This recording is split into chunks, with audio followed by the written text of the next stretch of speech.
Buenas tardes a todos otra vez. Esta es la charla 35 y corresponde a la séptima parte del discurso de Esteban.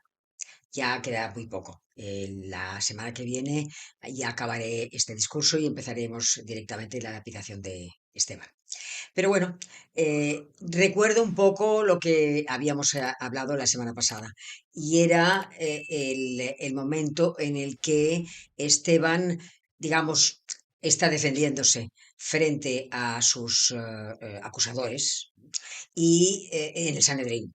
Y entonces, porque falsos testigos le han dicho que le acusan, mejor dicho, le acusan de que no crea, no van contra de Dios, o sea, no cree en Dios, no cree en la ley de Moisés y tampoco cree en el templo. Entonces él se va a defender de una manera, a ver, os dije que él no se defendía directamente, sino que lo que hacía era contestar a sus acusadores mediante una, a ver cómo diría, como una, mediante una visión cristiana de la historia de la salvación. Llamo historia de la salvación a la pasión, muerte y resurrección del Señor. O sea que él se defiende desde el punto de vista de hablando desde el punto de vista de nuestro Señor Jesucristo, como nuestro Señor lo hizo en el camino de Maús, que os explicaba en la charla anterior. Entonces, si alguna persona es nueva, que sepa que esta como he dicho, esta es la charla número 7 y que vaya a la 29. Si estamos en la 35, pues que vaya a la charla 29 a mi página que se llama La Sagrada Escritura en Profundidad. Allí desarrolló todo lo que es el discurso de Esteban, desde el 29 hasta el 35 de hoy, ¿no? Entonces, claro, a ver, os explico lo que os decía, ¿no? Que la visión, es decir, que la visión de él, que es una visión cristiana, claro, él dirá, a ver, por supuesto, con mis propias palabras, claro que creo en el templo. Lo que pasa es que entiendo que el templo tiene que ser más espiritual, en el sentido de que Dios puede tener que ser adorado no solamente en el templo de Jerusalén, sino en cualquier parte. Y en cuanto a la ley de Moisés, claro que creo en la ley de Moisés, dice Esteban. Lo que pasa es que eh, entiendo que la ley esta no solamente es para los judíos en sí, sino que tiene que ser para el mundo entero, para todas las personas. Eh, lo que hace, digamos, Esteban, es entender, ya lo veréis, porque el pueblo de Israel que va a ser trasladado a la tierra prometida por Moisés, lo trata muy mal a Moisés. Entonces, él lo que hace es un paralelismo entre, digamos, la conducta que es agresiva y rebelde de los hebreos frente a Moisés con, digamos que esta conducta se repite, por supuesto con muchísima mayor gravedad y muchísima mayor trascendencia con Jesucristo. De manera que por eso, para Esteban, Jesucristo es el nuevo Moisés. Él entiende que Moisés es tipo y figura de Jesucristo. Pero bueno, antes vamos a rezar la oración y luego continuaré explicando. Antes de rezar la oración, quería deciros una cosa respecto a las oraciones. Y es que, a ver, las oraciones, las que queráis, las que vosotros penséis, el Padre Nuestro, cualquier oración a la Virgen María, cualquier oración que saquéis del Rosario mismo, cualquier oración tiene que ser dicha con alegría. Y la alegría la da la convicción con la cual se reza la oración. O sea, tú no puedes rezar o no debes rezar una oración así, como una retaíla, pensando, bueno, lo repitiéndolo, pero sin sentirlo. ¿Eh? O sea, la oración es un acto de fe, es un acto de fe y un acto de confianza en Dios, eh, que se dice, digamos, dentro de lo que es la oscuridad, de lo que es la vida en el mundo, en la tierra. Digo oscuridad en el sentido de que no sabemos, sabemos pocas cosas, sabemos mucho y no sabemos nada. Entonces, el decir una oración sentida y creyéndotela, haciendo este acto de fe y de confianza, es, digamos, enormemente recompensado por Dios. Y además, digamos que de alguna manera la Santísima Trinidad, un solo Dios, Dios Padre, Hijo y Espíritu Santo están permanentemente rezando. Entonces, de alguna manera, recitando oraciones, diciendo oraciones sentidas, de alguna manera nos incluimos, participamos de esta oración permanente de la Santísima Trinidad. O sea, que sepáis eso. Vamos a rezar esta oración y que todas las oraciones que digáis que sean sentidas por vosotros. En el nombre del Padre, del Hijo y del Espíritu Santo. Señor Jesús, me presento a ti tal como soy. Te pido perdón por mis pecados. Me arrepiento de ellos. Por favor, perdóname. En tu nombre perdono a todos los que me han ofendido. Renuncio a Satanás, a los espíritus maléficos y a todas sus obras. Me entrego por completo a ti con todo mi ser. Señor Jesús, ahora y por siempre, te invito a entrar en mi vida. Te acepto como mi Señor, mi Dios y mi Salvador. Por favor, cúrame, cámbiame, fortaléceme, en cuerpo, alma y espíritu. Ven, Señor Jesús. Cúbreme con tu preciosa sangre y lléname del Espíritu Santo. Te amo, Señor Jesús. Te alabo, Señor Jesús, y te doy las gracias. Te seguiré todos los días de mi vida. María, mi Madre, Reina de la Paz. San Peregrino, Santo del Cáncer. Todos los ángeles y santos, por favor, ayudadme. Amén. En el nombre del Padre, del Hijo y del Espíritu Santo. Bueno, pues continuamos. Voy a leeros el fragmento, o sea, hoy tocaría la parte siguiente a lo que os estaba hablando, ¿no? Os empecé a hablar la última vez de Moisés. Y recordad que yo os decía que de repente el pueblo, a ver, estamos en el siglo XIII antes de Cristo. Entonces, recordad que, a ver, el pueblo de egipcios tenía un miedo terrible a estos hebreos que se habían multiplicado tantísimo y pensaban que a lo mejor podían juntarse con tribus de fuera de Egipto y entonces ir en contra de ellos. Por tanto, empezaron a tratarlos muy mal, muy severamente, muy mal. Y sobre todo, además, mataban a niños, o sea, decían que las niñas vivieran, pero los niños no. Entonces, cuando hay un momento dado en que, bueno, Moisés es adoptado por la hija del faraón, esto ya os lo expliqué, y se hace mayor, mata a un egipcio, se tiene que escapar, y nos lo encontramos, que ahora empieza, nos lo encontramos en Madián, en el país de Madián, porque se escapa, porque, claro, un hebreo no puede matar a un egipcio, porque lo matarán a él, entonces por eso se escapa. Entonces, se va al país de Madián, se casa con una hija de un pastor, que es Séfora, y tiene un hijo con ella. Y ahora nos encontramos con la zarza ardiente. Pero voy a leer el fragmento del capítulo 7 de los Hechos de los Apóstoles, que corresponde a esto. Dice, capítulo 7, versículo 30, dice, al cabo de 40 años se le apareció un ángel en el desierto del monte Sinaí, sobre la llama de una zarza ardiendo. Moisés se maravilló al ver la visión, y al acercarse a mirarla se dejó oír la voz del Señor. Yo soy el Dios de tus padres, el Dios de Abraham, de Isaac y de Jacob. Moisés temblaba y no se atrevía a mirar. El Señor le dijo, quítate las sandalias de los pies, pues el lugar donde estás es tierra santa. Bien vista tengo la opresión de mi pueblo que está en Egipto, y he oído su gemido, y he bajado a librarles. Y ahora ven, que te enviaré a Egipto.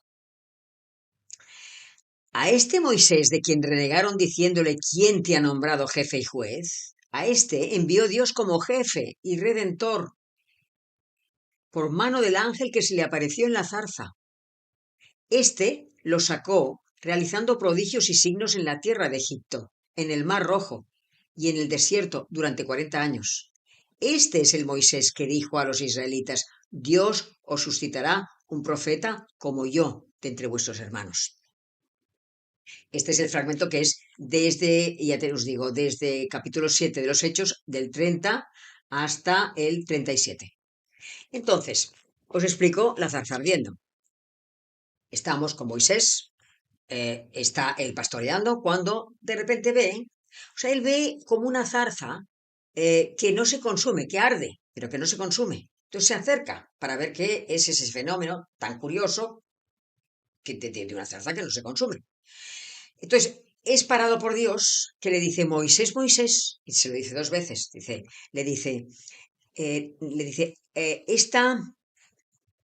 esta tierra, a ver, dice, Moisés, Moisés, no te acerques aquí, quítate las sandalias de tus pies, porque el lugar que pisas es suelo sagrado. O sea, digamos que de alguna manera Dios se le hace visible, ¿eh?, en una llama de fuego, para entendernos. Y le dice, no te acerques porque este es terreno sagrado, es decir, es señal de respeto, quítate las sandalias. Esto es lo mismo que tenemos que hacer nosotros, por ejemplo, cuando vayamos a una iglesia. O sea, nosotros si normalmente vamos a la iglesia que conocemos el domingo, ya conocemos dónde está el sagrario. Normalmente el sagrario está pues a la derecha o a la izquierda, no está puesto en el centro, aunque hay iglesias en las cuales entras y está el sagrario en el centro. Pero puede ocurrir, entonces hay que ir o se debería ir, vamos, a saludar a nuestro Señor Jesucristo que está allí presente y luego te arrodillas y luego rezas. Pero es que también puede ocurrir que, a ver, en estos meses de julio y agosto la gente haga viajes y yo qué sé, pues se vayan a lugares donde pues a lo mejor les hacen, les proponen la posibilidad de ir a alguna iglesia en donde hay unos frescos maravillosos y donde hay unos cuadros que vale la pena ver de pintores famosos. Entonces, yo os diría que lo que habría que hacer es ir, por supuesto, ir a la iglesia esa, pero buscad el sagrario donde está, estará a la derecha o a la izquierda, y lo primero que hay que hacer es saludar al Señor que está allí, en aquella iglesia. A veces el sagrario está incluso detrás del altar mayor, porque, digamos, está protegido, porque hay muchos turistas. Entonces está en una capilla lateral. Pero yo os diría que es bueno que vayáis. Lo primero que hay que hacer es ir a visitar al Señor, que está en aquella iglesia. Y luego disfrutad tranquilamente de los frescos que haya, los cuadros que haya y todas las maravillas y pinturas que haya en las paredes. Pero primeramente ir al Señor, primeramente hay que ver al dueño, al Señor que está en la iglesia. Es lo mismo que esto, que el Señor te dice descálzate en señal de respeto. Entonces, siguiendo con esto, se revela, él revela su nombre. Le dice a Moisés, yo soy el que soy, o sea, yo soy el Dios de tu padre, el Dios de Abraham, de Isaac y de Jacob. Y entonces, esto es el capítulo 3 del Éxodo, capítulo 3 del Éxodo del 1 al 6. Y es entonces cuando, es interesante esto porque en el capítulo 3 siempre, versículo 7, le dice, Yahvé, se lo dice Yahvé Dios, se lo dice a Moisés, que sabéis que Moisés en otro momento se dice que era una persona que hablaba cara a cara con Dios. Es decir, eso quiere decir que tenía una relación muy profunda con Dios, porque a Dios nadie lo ha visto, Dios Padre nadie lo ha visto. El decir eso quiere decir que tenía una relación profunda, ¿no? Entonces, el Señor le dice, Dios le dice a Moisés, he visto, capítulo 3 del Éxodo, versículo 7. He visto, he escuchado y conozco. Es decir, he visto la aflicción de mi pueblo en Egipto. He escuchado el clamor ante sus opresores. Conozco sus sufrimientos. He bajado para librarlo de la mano de los egipcios y para subirlo de esta tierra a una tierra buena y espaciosa, a una tierra que emana leche y miel. Fijaos que aquí es lo mismo que os dije el otro día. ¿Os acordáis del Evangelio de Mateo? Que os dije que en el Evangelio de Mateo capítulo 7, versículo 7, dice, pedid, el Señor dice, pedid y se os dará, Jesucristo, pedid y se os dará, buscad y hallaréis, llamad y se os abrirá. Jesucristo lo dice en el capítulo de Mateo, pero es que aquí es lo mismo. Aquí los hebreos están en el siglo XIII antes de Cristo llorando y rezando al único Dios para que les ayude y digamos, les aplaque un poco a los egipcios la mala relación que están teniendo con ellos. Y por fin el Señor les dice, he visto, he escuchado y conozco, y por lo tanto voy a hacer algo por ellos. Y entonces, cosa curiosísima, interesante, le dice a Moisés, le da la misión. Y en el capítulo 3 del Éxodo, versículo 10, dice, a Moisés le dice, ahora pues, ve, yo te envío al faraón para que saques a mi pueblo de Egipto. Esta es la misión. Claro, Moisés se queda, pero impresionadísimo. O sea, Moisés se había escapado porque había matado a un egipcio. Ya tenía un hijo y estaba en el país de Madián y había aceptado ser pastor. Y ahora el Señor le está diciendo que vuelva otra vez a Egipto y que saque esas tribus de allí, que son unas 800.000 personas. Se ha calculado más o menos que los hebreos se habían multiplicado enormemente. Que saque a toda aquella gente y que la traslade a la tierra prometida. Claro, Moisés se queda impresionadísimo, como se quedó la Madre Teresa de Calcuta, que os decía el otro día, cuando ella, que estaba en la Orden de Loreto, el Señor le pide que monte que funde una orden nueva, será las Hijas de la Caridad. O como nos puede pedir a nosotros algo que verdaderamente no estamos todavía decididos a hacer, que sentimos que tenemos que hacer, pero todavía no estamos decididos a hacerlo porque cuesta, porque o da pereza, o consideras tú que a lo mejor es una injusticia y piensas que los otros tendrían que dar en lugar de tú dar.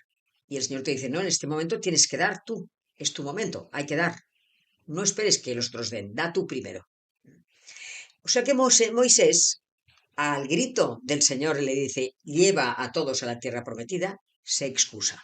Y fijaos, en el capítulo 3 del Éxodo, en el versículo 11, Moisés dice, al Señor le dice, pero ¿quién soy yo para ir al faraón a sacar de Egipto a los israelitas? Y el Señor le dice, yo estaré contigo. Pero sigue, ¿eh? Después, en el versículo 13 dice, pero Señor, si voy a los israelitas y les digo, el Dios de vuestros padres me ha enviado a vosotros, y ellos me preguntan, ¿cuál es su nombre? ¿Qué les responderé? Y Dios dije a Moisés, yo soy el que soy. Así dirás a los israelitas, yo soy, me ha enviado a vosotros. Y todavía se sigue excusando. En el capítulo 4 del Éxodo dice, mira que no me creerán, le dice a Dios, mira que no me creerán, ni me harán caso, pues dirán, a ti Dios no se te ha parecido, Yahvé no se te ha parecido. Y más tarde, en el versículo 10 del capítulo 4 del Éxodo, dice, por favor, Señor, yo nunca he sido hombre de palabra fácil, ni aun después de haber hablado tú con tu siervo, sino que soy torpe de boca y de lengua. El Señor, con toda la paciencia, le dice, vete, que yo estaré en tu boca y te enseñaré. Y todavía se queja. Y dice, pero por favor, Señor, envía a quien quieras, en el versículo 13. Y entonces el Señor finalmente dice, bueno, a ver, tienes un hermano que se llama Aarón. Bueno, llámale, y le dice, yo estaré en tu boca y en la suya, y os enseñaré lo que habéis de hacer. Él hablará por ti al pueblo, y él será tu boca, y tú serás su Dios. Bien, entonces, que sepáis que una cosa más, que sepáis que el pueblo de Israel, o sea, todos los israelitas, esta cantidad de gente que tiene que trasladar, obvio, o sea, no voy a hablar porque esto ya lo podéis hacer vosotros, hablar leer el paso del Mar Rojo, las plagas de Egipto, esto os lo dejo a vosotros, pero sí que sepáis, por lo menos, y que perdáis el miedo a las Sagradas Escrituras, porque quiero leeros un fragmento para que veáis lo mal que se portan con ellos, pero lo humano que es este fragmento, para que, os digo, os repito, para que perdáis el miedo a leer el Antiguo Testamento, porque os encontraréis muchísimos fragmentos que son facilísimos de entender. Fijaos lo que dice en un momento dado, ya están en plena tierra prometida, ¿eh? Perdón, están yendo hacia la tierra prometida. No están en la tierra prometida todavía. Y no tienen nada. Es que no tienen tienen poca agua, muere mucha gente, apenas tienen alimentos, las mujeres dan a luz y mueren, en fin. Y fijaos lo que dice la gente. Libro de los Números, capítulo 11, del versículo 5 o 4, del versículo 4 al versículo 8. 4, 8. Versículo 11 de los Números. Le dicen a él, pero ¿quién nos dará carne para comer? ¿Cómo nos acordamos del pescado que comíamos de balde en Egipto?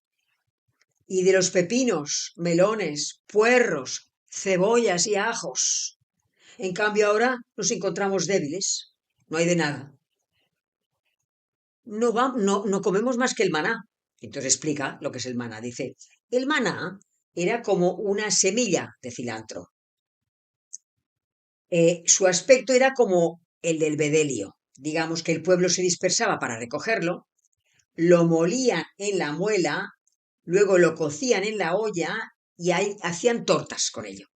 Su sabor era parecido al de una torta de aceite. Estaban hartos de tomar maná, pero por lo menos luego te dan codornices, ¿eh? Y luego Moisés tocará 2 veces en la roca y habrá agua.